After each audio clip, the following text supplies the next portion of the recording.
Pesona si Gadis Desa, episode 44 dengan judul Pelukan Hangat. Selamat mendengarkan. Galang terus mencuri pandang ke arah Luri yang sedang fokus mengerjakan soal. Dia bahkan sampai lupa mengerjakan tugasnya sendiri saking terpesonanya dia pada gadis ini. Galang kemudian tersenyum saat teringat percakapannya dengan Luri ketika baru sampai di sini. Dia tidak menyangka kalau dirinya akan nekat berbohong hanya demi mendapatkan simpatik dari Luri. Flashback. Lang, bukannya jadwal belajar bersama kita itu besok sore ya? Tanya Luri sambil meletakkan minuman di atas meja. Galang sedikit gugup saat ditanya seperti itu oleh Luri. Sebenarnya malam ini bukanlah jadwal mereka untuk belajar bersama. Tapi Galang nekat untuk tetap datang karena ingin membalas kemenangan Jovan yang sudah unggul lebih dulu. Galang takut dia akan kalah bersaing dalam memperebutkan kesempatan untuk mendekati Luri. Apa kedatanganku mengganggu waktu istirahatmu? Tanya Galang sedikit merasa bersalah. Bukan seperti itu maksudku, Lang. Aku hanya kaget saja melihatmu datang malam-malam begini. Cuaca di luar rumah sedang sangat dingin. Aku khawatir kau terkena flu. Juga karena sebelumnya kau tidak mengatakan kalau ingin datang kemari. Makanya aku bertanya seperti itu. Jawab Luri tak enak hati. Ini salahku karena tidak memberitahumu lebih dulu. Maaf ya. Tidak apa-apa. Karena kau sudah terlanjur ada di sini, sebaiknya kita langsung belajar saja supaya nanti kau tidak pulang terlalu malam. Galang mengangguk. Dia begitu gembira karena kedatangannya disambut dengan baik oleh Luri. Sambil menunggu Luri mengambil buku-bukunya di kamar, Galang mengambil selfie bersama segelas minuman hangat yang tadi dibawakan oleh si tuan rumah. Setelah itu dia mengirim foto tersebut ke nomor Jovan. Tak lupa juga Galang menambahkan caption yang tentunya akan membuat sang rival terbakar api cemburu. Menikmati segelas minuman hangat di malam yang dingin. Kita seri, Jovan. Kau dengan es krimmu dan aku dengan teh hangat yang dibuat langsung oleh Luri. Flashback now. Lang, Galang. Panggil Luri sambil mengibas-ngibaskan tangannya ke depan wajah Galang yang sedang melamun. Galang tersentak kaget saat Luri terus memanggil namanya. Cepat-cepat dia menyadarkan diri dari lamunan lalu melihat ke arah Luri yang tengah menatapnya penuh kebingungan. Ya, ada apa? Tanya Galang.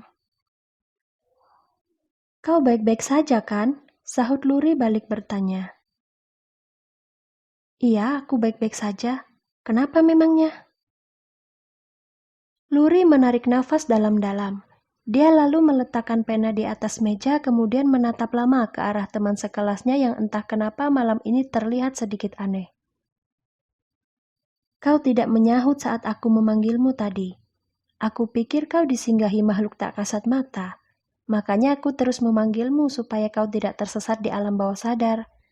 Kau membuatku cemas, Lang. Apa? Jadi Luri mencemaskan aku? Ya Tuhan, mimpi apa aku semalam sampai dikhawatirkan oleh gadis desa ini? Jantungku, batin Galang kegirangan. Lang, kau melamun lagi, tegur Luri. Hah? Maaf, sahut Galang sambil tersenyum tidak jelas. Sebenarnya kau itu sedang memikirkan apa sih, Lang? Tubuhmu ada di sini, tapi pikiranmu berada di tempat lain. Kau sedang ada masalah ya? Galang jadi salah tingkah sendiri melihat Luri yang terus menatapnya. Rasanya ingin sekali dia berkata jujur kalau sekarang dia tengah terpesona oleh kecantikannya. Namun hal itu tidak mungkin Galang lakukan mengingat kalau cintanya telah ditolak oleh Luri. Aku menjadi tidak fokus begini karena terlalu memikirkan kompetisi minggu depan, Luri. Rasanya sungguh tidak sabar untuk segera tahu siapa saja yang akan memenangkan beasiswa itu, ucap Galang beralasan. Oh, aku pikir apa, Lang? Sahut Luri seraya tersenyum kecil. Sabar saja, nanti waktunya juga akan tiba dengan sendirinya. Dan di saat itu kita berdua akan menjadi rival. Iya juga ya, kita sekarang belajar bersama-sama, tapi nanti saat berkompetisi kita akan menjadi lawan. Kenapa aku baru menyadarinya sekarang ya? Luri tertawa melihat raut kaget di wajah Galang. Dia lalu menepuk bahunya pelan. Kita akan menjadi lawan untuk tujuan yang baik, Lang. Jadi jangan terlalu panik. Diterima ataupun tidak, kita akan tetap menjadi teman. Yang menang akan mendapat ucapan selamat, dan yang kalah harus tetap semangat belajar. Karena pintu menuju sukses tidak hanya lewat beasiswa itu saja.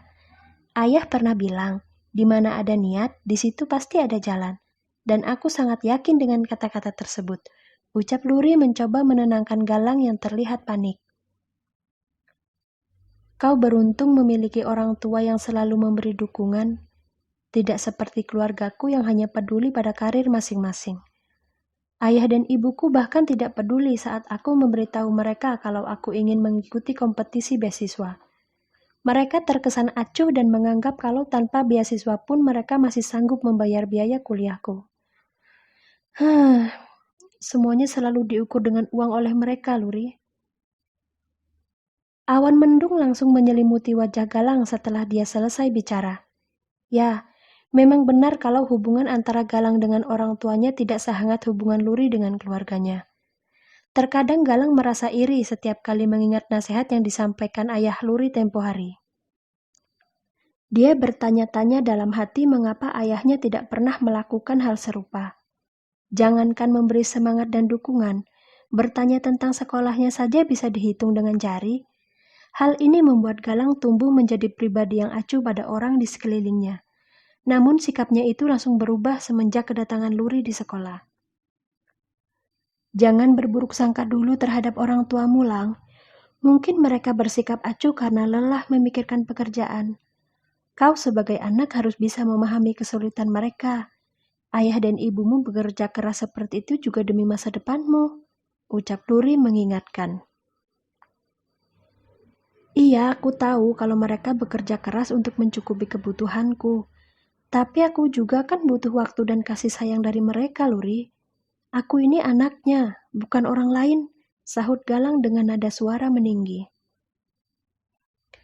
Sadar kalau temannya sedang kecewa, tanpa diduga-duga Luri memberikan pelukan hangat untuk Galang. Dia mencoba memahami kerapuhan hatinya yang tidak merasa cukup mendapatkan kasih sayang dari orang tua. Andai Luri yang ada di posisi Galang, mungkin Luri juga akan merasakan hal yang sama. Karena bagi setiap anak, kehadiran dan kepedulian orang tua adalah sesuatu yang tidak bisa digantikan dengan apapun. Tidak apa-apa kalau sesekali kau ingin mengeluh, Lang. Itu wajar. Tapi tolong jangan pernah terfikir untuk membenci orang tuamu. Jangan hakimi mereka seolah mereka adalah orang yang sangat bersalah. Ini hanya soal waktu. Kau bisa memperbaiki hubungan kalian dengan membangun komunikasi yang baik. Datang dan hiburlah ayah dan ibumu sewaktu mereka lelah. Aku yakin mereka pasti akan merasa sangat bahagia memiliki anak sepertimu. Pikiran Galang melayang entah kemana saat dirinya dipeluk oleh Luri. Namun dia segera menyadarkan diri kalau apa yang sedang dilakukan Luri padanya adalah sebuah bentuk kepedulian seorang teman. Kali ini Galang berusaha sekuat mungkin untuk mengesampingkan perasaannya. Apa sekarang sudah lebih baik? Tanya Luri setelah mengurai pelukan. Terima kasih Luri, pelukanmu membuatku merasa lebih tenang sekarang. Mungkin memang benar kalau aku sebaiknya memperbaiki komunikasi dengan ayah dan ibuku. Terima kasih lagi untuk saran hebat ini ya, sahut Galang lega. Sama-sama, Lang. Kalau begitu bisakah kita lanjut belajar lagi? Galang mengangguk. Dia dan Luri akhirnya kembali larut mengerjakan soal yang sempat tertunda. Galang sungguh tidak menyangka kalau Luri tidak hanya cerdas dan mempesona, tapi Luri juga memiliki pemikiran yang sangat dewasa. Gadis desa ini benar-benar paket yang sangat lengkap. Dia sempurna.